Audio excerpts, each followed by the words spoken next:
Good evening and welcome to Daily Bible Kids. We have been reading the book of Numbers. So Moses has, with God's help, escaped Egypt.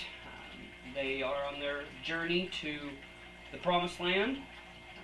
Now they have been through our last book of Leviticus. They have been given the rules of what they can and can't do. We're in Numbers.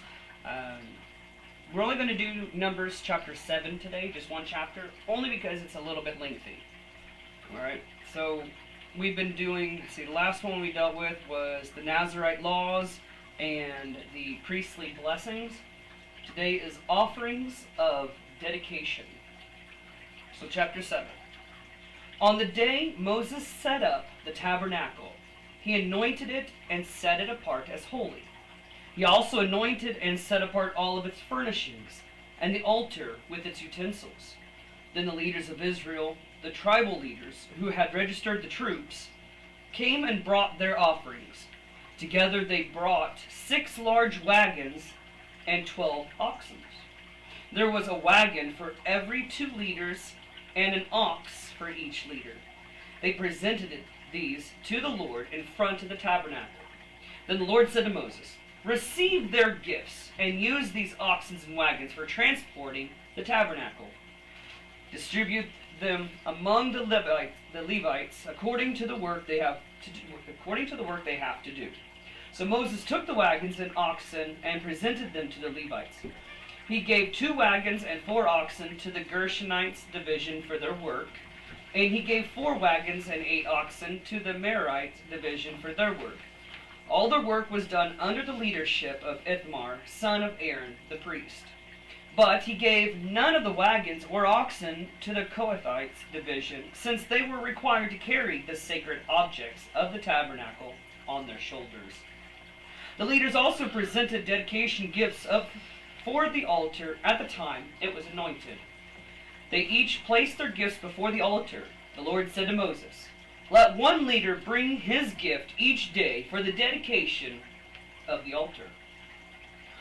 On the first day, Nahshon, son of Amminadab, leader of the tribe of Judah, presented his offering.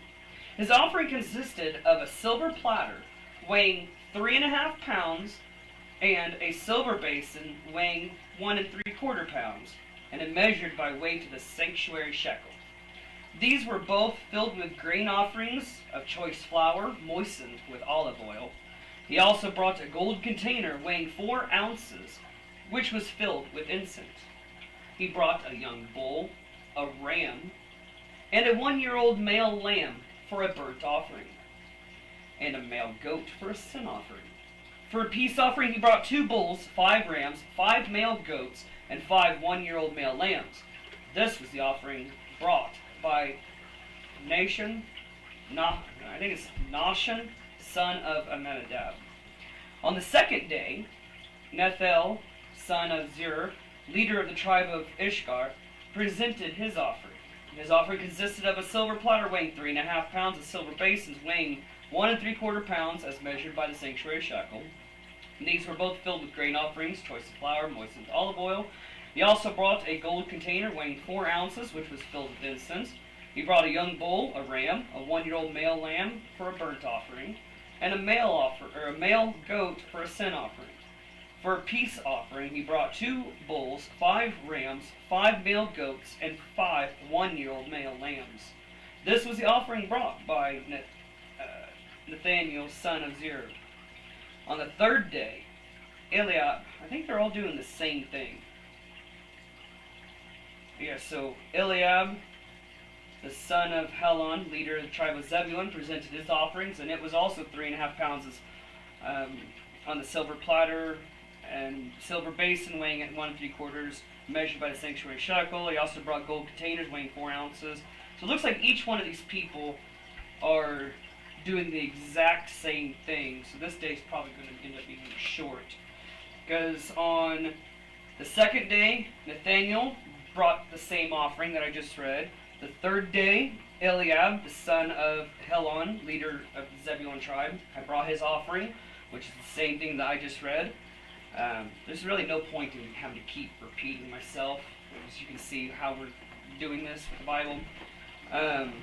He also brought, who just said that? Okay, so day 4, Eliezer, son of Shadur, leader tribe of Reuben, presented his offerings, which was the same thing of 3 3¼ pounds on the silver plate, and 1 3/4 pounds measured by the sanctuary shekel. On the 5th day, I am bad at these names, you'll have to forgive me.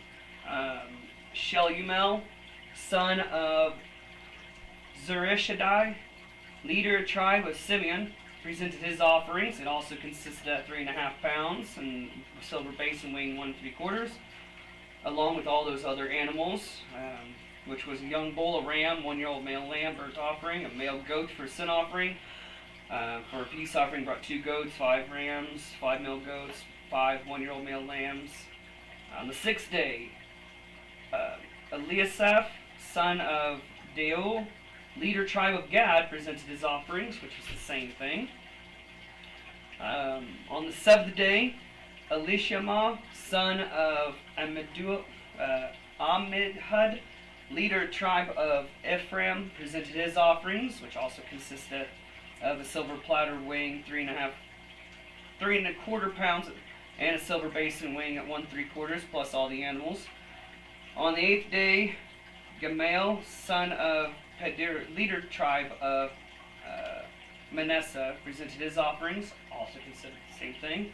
On the 9th day, so every day, each leader of each of those 12 tribes are presenting their offerings. So on the 10th day, Ahiezer, son of Ammishaddai, leader tribe of Dan, presented his offerings.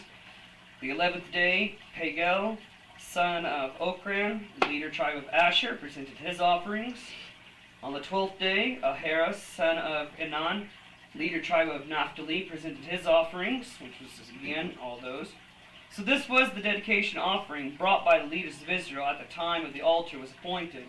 12 silver platters, 12 silver basins, and 12 gold incense containers, each silver platter weighing 3¼ pounds, and each silver basin weighing 1 3/4 pounds. The total weight of the silver was 60 pounds, as measured by the weight of the sanctuary shekel. Each of the 12 gold containers that was filled with incense weighed 4 ounces, as measured by the weight of the sanctuary shekel. The total of the gold was 3 pounds. 12 young bulls, 12 rams, 12 1-year-old male lambs were donated for the burnt offering, along with the prescribed grain offerings. 12 male goats were brought for the sin offering. 24 bulls, 60 rams, 60 male goats, 60 1-year-old male lambs were donated for the peace offering. This was the dedication offering for the altar after it was anointed. Whenever Moses went into the tabernacle to speak with the Lord, he heard the voice speaking to him from between the 2 cherubims above the ark cover, the place of atonement that rests on the ark of the covenant. The Lord spoke to him from there. Any questions? All right, so real quick, I know that was really quick. It was supposed to be longer because I was going to end up reading all that, everything that was donated for the dedication, but instead of repeating myself over and over, that's why I kind of went real quick. But one of the things I wanted to tap on, so that last part, he said that he can hear God's voice coming from the 2 cherubims, which is on top of that Ark of the Covenant. Remember that gold box with the 2 angels on top that I showed you? Okay, so in the tabernacle, there is a place where God is sitting that is, I know I showed you this, Ark of the Covenant, the box that carries the 2 tablets that has the 10 Commandments on it. Remember that? And they had to carry that, and then everywhere they go, God's with them.